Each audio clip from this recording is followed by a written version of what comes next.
లోకాభిరామం రణరంగధీరం రాజీవనేత్రం రఘువంశనాథం కారుణ్యరూపం కరుణాంతరంగం శ్రీరామచంద్రం శరణం ప్రపద్యే. మన దేవాలయాలు శీర్షికన ఒంటిమిట్ట శ్రీ కోదండరామస్వామి దేవస్థానం విశేషాలను తెలుసుకుంటూ ఉన్నాం. ఆంధ్ర రాష్ట్రం నుంచి తెలంగాణ విడిపోయాక ఆంధ్రప్రదేశ్ రాష్ట్ర ప్రభుత్వం ఒంటిమిట్టలో శ్రీ కోదండరామాలయాన్ని దేవాదాయ శాఖ నుంచి వేరు చేసి 2015వ సంవత్సరం సెప్టెంబర్ నెలలో తిరుమల తిరుపతి దేవస్థానం యందు విలీనం చేసింది. ఇది ఆలయ చరిత్రలోనే ఒక కీలక పరిణామం. ఇప్పటి నుంచి ఒంటిమిట్ట రామాలయం శరవేగంగా అభివృద్ధి చెందడం మనం గమనించవచ్చు. దేవస్థానం చుట్టూ మాడవీధులను ఏర్పాటు చేయడం, సంజీవరాయస్వామి దేవాలయాన్ని జీర్ణోద్ధరణ చేయడం, అలాగే రామాలయంలో గర్భాలయం అంతరాలయంలో పాడైన నేలను సరిచేసి బండపరుపును ఏర్పాటు చేయడం, గర్భాలయ శిఖర కలశ స్థాపన కుంభాభిషేకం నిర్వహించడం, మూలమూర్తులకు పుష్పకైంకర్యం, స్వామివారికి అనేక స్వర్ణాభరణాలు కిరీటాలు వంటివి చేయించడం, నియమిత వేళల్లో నైవేద్యాలు భక్తులకు ప్రసాద వితరణం చేయడం వంటివే కాకుండా ఆలయ పరిసరాల్లో పచ్చదనానికి పెద్దపీట వేసి నక్షత్రవనం మొదలైనవి ఏర్పాటు చేసింది. అలాగే ఈశాన్య భాగాన పుష్కరిణి ఏర్పాటు చేయడం, ఆలయానికి విచ్చేసే భక్తుల కోసం తగిన వసతి సౌకర్యాలు, అన్నప్రసాద వితరణ కేంద్రాలు ఏర్పాటు చేసింది. ఇక ముఖ్యమైనది శ్రీరామనవమి బ్రహ్మోత్సవం. నవాహ్నిక బ్రహ్మోత్సవాలలో ప్రతిరోజు స్వామివారికి ఉదయం పగటి ఉత్సవం, రాత్రి ఉత్సవం ఆలయ మాడవీధుల్లో మంగళవాద్యాలతో మహిళామతలుచే కోలాటాదులు ఇత్యాదుల చేత అంగరంగ వైభవంగా నిర్వహింపబడతాయి. చైత్రశుద్ధ చతుర్దశి నాడు సాయం వేళల్లో శ్రీ సీతారామ కళ్యాణం అత్యంత వైభవంగా జరుగుతుంది. దీనిని రాష్ట్ర పండుగగా రాష్ట్ర ప్రభుత్వం ప్రకటించింది. ఒంటిమిట్ట రైల్వే స్టేషన్ దగ్గరలో సుమారు 1,00,000 మంది భక్తులు స్వామివారి కళ్యాణాన్ని తిలకించే విధంగా శాశ్వత కళ్యాణ మంటపం కూడా నిర్మించింది. వివిధములైనటువంటి పుష్పములు ఫలములతో విద్యుత్ కాంతులతో సర్వాంగ సుందరంగా అలంకరించిన కళ్యాణ మండపంలో శ్రీ సీతారామ కళ్యాణోత్సవం అంగరంగ వైభవంగా జరుగుతుంది.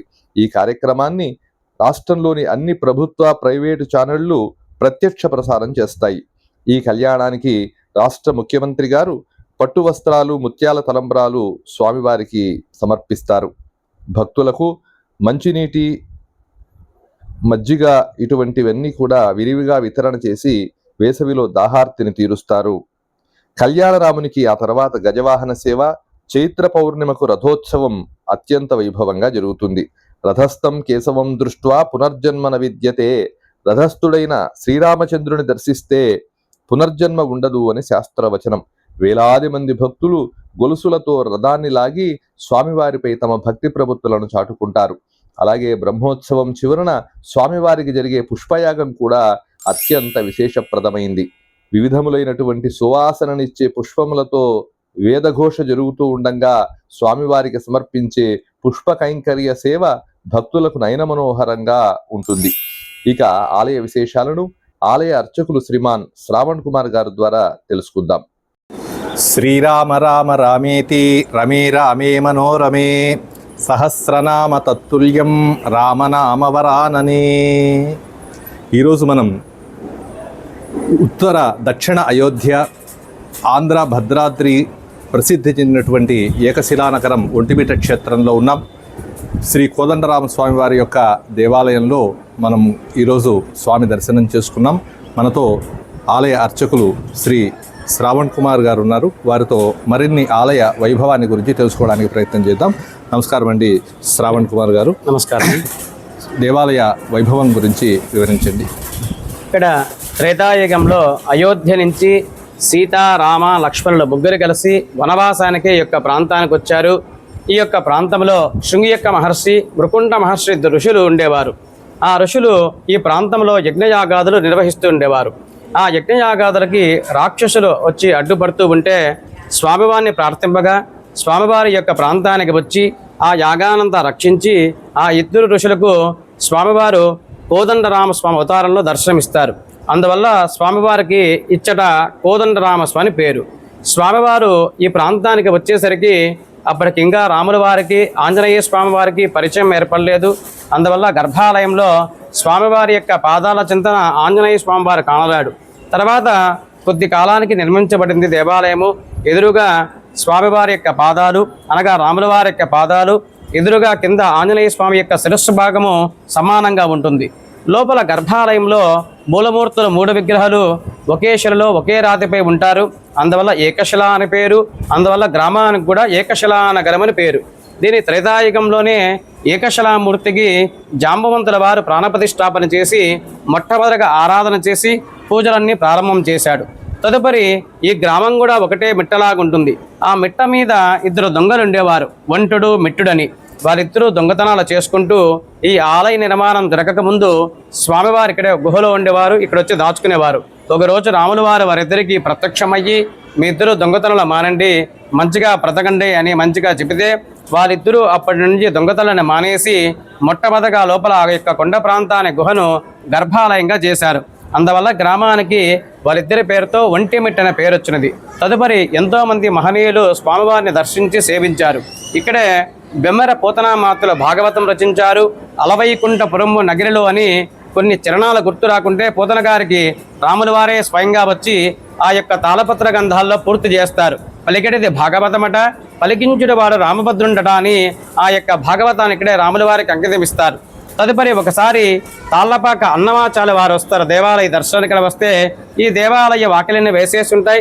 ఆయన బయట మండపంలో కూర్చొని సంకీర్తన గానము చేస్తే వాకిళ్ళని తెరుచుకొని రాముల వారు దర్శనమిస్తారు ఇక్కడ. తదుపరి మాల ఓబన్న అని మహాభక్తుడు ఉండేవాడు. రోజు బయట ఆ తూర్పు ద్వారం వద్ద నిలబడుకొని భజన సంకీర్తనలు పాడేవాడు. రామ రామ అనుటనావంతు ఏకశిలా పురాధామ కాపాడు నీవంతులు పాడుతూ ఉంటే అప్పట్లో ఈ ఊరిలో గ్రామాధికారులు పెద్దలంతా వచ్చి నువ్వు అంటరాడివాడని అతన్ని దేవాలయం వెనక వైపు చెరువు గట్ట మీదకి పడమర వైపు తోహేస్తారు. ఉదయాన్నే అర్చకులు వచ్చి వాకిలి దిగా రాముల వారి యొక్క మూర్తి కూడా అటువైపు పడమర వైపు తిరిగి ఉన్నారు చెరువు గట్ట మీదకి.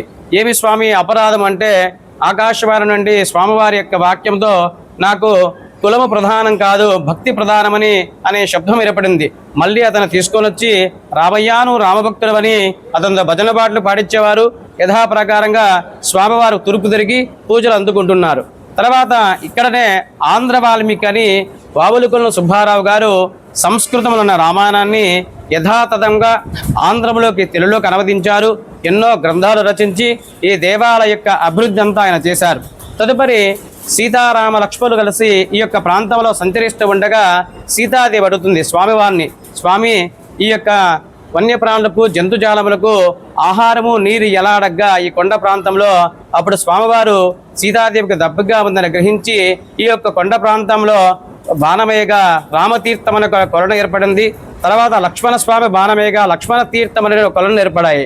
ఆ విధంగా ఆ యొక్క రామతీర్థము స్వామివారికి స్నానానికి, అలాగే లక్ష్మణ తీర్థము తాగునీరుకై ఉపయోగించేవారు. అలాగనే ఇక్కడనే అయ్యలరాజు రామభద్రుడని అతని పసివాడి ప్రాయంలో వాళ్ళ తల్లిదండ్రులు బ్రహ్మోత్సవాలకు వస్తారు. ఆ బ్రహ్మోత్సవాలకు వచ్చినప్పుడు స్వామివారి యొక్క బ్రహ్మోత్సవాలన్నీ చూస్తూ ఉదయాన్నే స్వామి దర్శనానికి వస్తే ఆ పిల్లవాడిని మర్చిపోయి వెళ్ళిపోతారు.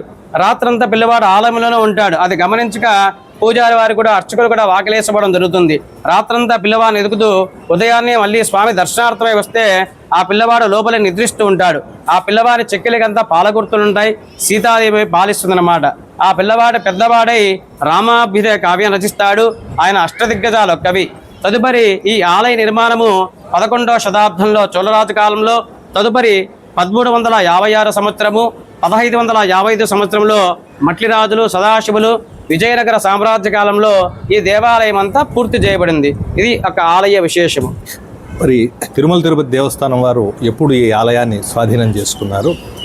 తిరుమల తిరుపతి దేవస్థానం వారు దేవాదాయ శాఖ నుండి 2015 సంవత్సరమున ఆగస్టు సెప్టెంబర్న ఈ దేవాలయాన్ని దత్తత తీసుకొని ఎంతో అభివృద్ధి చేశారు. స్వామివారికి నిత్యభోగము, అలాగనే పుష్ప కైంకర్యము, స్వామివారికి ప్రాతకాలమునే ఉదయాన్నే పొంగలి దద్యోజనము, అలాగనే మధ్యాహ్నం రాజభోగమున స్వామివారికి పులిహోర, తదుపరి చక్కెర పొంగలి, అలాగే సాయంత్రం నివేదనకి మలహోర, క్షీరాన్నము, రాత్రికి ఏకాంత సేవకు స్వామివారి క్షీరము, పండ్లు నివేదన, ఇలాంటి భోగాలు ఎన్నో చేస్తున్నారు. అలాగనే ప్రతి ఒక్క పర్వదినాల్లో స్వామివారి యొక్క ఉత్సవ కైంకర్యాలన్నీ చాలా వైభవపేతంగా భక్తులందరూ ఈ యొక్క దేశమంతా విశ్వమంతా చూడ్డానికి అందరికీ అందేలా ఎస్వీబీసీ ఛానల్ ద్వారా, శ్రీ వెంకటేశ్వర భక్తి ఛానల్ ద్వారా అందరికీ అందిస్తున్నారు. అలాగే మనకు స్వామివారి యొక్క నవానిక బ్రహ్మోత్సవాలు చాలా అత్యంత వైభవపేతంగా పాంచరాత్ర ఆగమోక్త ప్రకారంగా నిర్వహిస్తున్నారు. అలాగే ప్రతినిత్యము వచ్చిన భక్తాదులందరికీ ఉదయాన్నే అల్పాహారము, మధ్యాహ్నము భోజనము, రాత్రికి కూడా భోజనము అలాగే ఏర్పాటు చేశారు. అలాగే భక్తులు ఉండడానికి వసతి సముదాయము, తదుపరి ఎవరైనా భక్తులు రుసుము చెల్లించి రూము ద్వారా అవకాశాన్ని కూడా తిరుపతి దేవస్థానం వారు కల్పించారు. ఇక్కడ బ్రహ్మోత్సవాలు కాకుండా విశేషమైన ఉత్సవాలు ఎప్పుడెప్పుడు జరుగుతూ ఉంటాయి? స్వామివారి యొక్క విశేషాలు బ్రహ్మోత్సవాలు కాకుండా మనకు ప్రత్యేకంగా ఉగాది రోజున స్వామివారి యొక్క పంచాంగ శ్రవణము, స్వామివారి యొక్క ఉత్సవము, అలాగే వైకుంఠ ఏకాదశి రోజున ఉత్తర ద్వార దర్శనము, గరుడోత్సవం అత్యంత వైభవపేతంగా జరుగును. తదుపరి మనకు సంక్రాంతి రోజున కనమ రోజున పార్వేట ఉత్సవం జరుగును. తదుపరి స్వామికి విజయదశమి రోజున శమీ పూజ, శమీ దర్శనము, ఇలాంటి ఉత్సవాలు స్వామివారికి వైభవపేతంగా జరుగును. ధనుర్మాసాలు అప్పుడు ప్రత్యేకంగా పూజా విధానాలు ఉంటాయండి. ధనుర్మాసం రోజున ఆ యొక్క 30 రోజులు ఆ గోదాదేవి చెప్పినట్టు 30 పాసురాలు రోజు నిత్యము పారాయణము, అలాగనే మనకు దివ్య ప్రబంధ పారాయణం కూడా ప్రత్యేకంగా ఆ యొక్క 30 రోజులు జరుగును. ఉదయం ప్రపత్తు, రాత్రి పత్తు అదే విధంగా ప్రత్యేకంగా 12 రోజులు, తర్వాత రాత్రి 12 రోజులు 24 రోజులన విశేషంగా జరుగును. అధ్యయనోత్సవాలు ఇవి కూడా జరుగుతాయి. ఆ యొక్క మనకు ధనుర్మాసంలోనే ఆ యొక్క అధ్యయనోత్సవాలు కూడా స్వామివారికి విశేషంగా పారాయణం జరుగును. అలాగనే నిత్యము స్వామివారికి దేవాలయంలో వేద పారాయణం జరుగుతూ ఉంటుంది. మరి ఇంత అభివృద్ధి చెందినటువంటి ఈ దేవాలయంలో మరిన్ని కార్యక్రమాలు ఏమేమి జరగాలనే ఆలోచన విధానం దేవస్థానానికి ఉందో తెలియజేస్తారు. ఇంకా తిరుపతి దేవస్థానం వారు ఇంకా దేవాలయాన్ని అభివృద్ధి చేయాలని ఉన్నారు. భక్తులకి అవకాశాన్ని ఇంకా మరింత దేవునికి చాలా వైభవపేతంగా చేయాలని ఉన్నారు. శ్రావణ్ కుమార్ గారు, మనకు ఒంటిమిట్ట అనగానే సీతారామ కళ్యాణం గుర్తుకొస్తూ ఉంటుంది. ఎందుకు ప్రత్యేకించి సాయంకాలం వేళలోనే ఈ కళ్యాణం జరుపుతారు? దీని విశేషం ఏంటి? త్రేతాయుగంలో స్వామివారి యొక్క జననం జరిగినప్పుడు సకల ముక్కోటి దేవతలందరూ ఆయన జననాన్ని చూస్తారు. ఒక చంద్రుడు మాత్రం చూడలేక బాధపడితే స్వామి ఒక వరం ఇస్తారు. ఆ వరం మేరకే రాముల వారి పక్కనే చంద్రుడు చేర్చుకొని రామచంద్రుడిగా పేరొందాడని, అలాగనే స్వామివారి యొక్క కళ్యాణం కూడా త్రేతాయుగంలో అది కూడా ఉదయాన్నే జరిగిందని, దానికోసం కూడా చంద్రుడు బాధపడితే నీకోసం నేను ఒంటిమిట్ట ఏకశిలానగరంలో నీ అందు కళ్యాణోత్సవం చేసుకుంటాను, నువ్వు చూడవచ్చని ఒక వరం ఇచ్చారని చెబుతూ ఉంటారు. అలాగనే స్వామివారి యొక్క కళ్యాణోత్సవం ముందు త్రేతాయుగంలో సీతాదేవి స్వయంవరం ఏర్పాటు చేస్తారు. ఆ స్వయంవరం ఏర్పాటు చేసినప్పుడు రాముల వారు అక్కడికి వెళ్ళి శివధనుస్సును భంగం చేస్తారు. దాన్ని శివధనుర్భంగం అంటాం. ఆ యొక్క ఉత్సవాలకు ఒంటిమిట్లో జరుగుతుంది. శివధనుర్భంగ ఉత్సవం జరిపి సాయంత్రం ఎదుర్కోలు జరిపి రాత్రికి కళ్యాణోత్సవం చేస్తాం. అదేవిధంగా మనకు పౌర్ణమికి ముందు రోజున చతుర్దశి రోజున మనకు స్వామి యొక్క కళ్యాణోత్సవం చేస్తాం. చతుర్దశి అలా ఎందుకంటే చతుర్దశి వచ్చిన వెంటనే పౌర్ణమి గడియలు వస్తాయి, చంద్రుడు నిండుగా ఉంటారని మనం చతుర్దశి రోజున స్వామి యొక్క కళ్యాణోత్సవం చేస్తాం. ఆ విధంగా పౌర్ణమి తిథి వస్తే వెంటనే పాడ్యమి తిథి కూడా వచ్చే అవకాశం ఉండడం వల్ల నిండుగా ఉండడం తగ్గుతూ ఉంటారని చతుర్దశి రోజున స్వామివారి యొక్క కళ్యాణోత్సవం జరగడం ఇక్కడ ఆనవాయితీగా జరుగుతుంది. అలాగనే రాముల వారు సూర్యవంశస్థులు, అమ్మవారి చంద్రవంశస్థులు. అమ్మవారి సాంప్రదాయ ప్రకారంగా వాళ్ళ గురువు గారి ప్రకారం కూడా సాయంత్రం కళ్యాణోత్సవం జరగడము ఇక్కడ ఆనవాయితీగా జరుగుతుంది కదా. దశాబ్దాలుగా శతాబ్దాలుగా మొదటి నుంచి ఆచారంగా జరుగుతుంది. విన్నారుగా ఆలయ వైభవం గురించి. తిరుపతి దేవస్థానం వారి ఆధ్వర్యంలో నడుస్తున్న శ్రీ కోదండరామస్వామి వారి దేవస్థానం దినదినాభివృద్ధి కావాలని, ఆలయాన్ని దర్శించే భక్తులకు మరింత సౌకర్యాలు ఏర్పాటు చేయాలని, లోకాలనేలే జగదభిరాముడు భక్తులందరికీ సర్వశ్రేయస్సులను కల్పించాలని ప్రార్థిస్తూ శ్రీరామరక్ష సర్వజగద్రక్ష. జై శ్రీరామ్.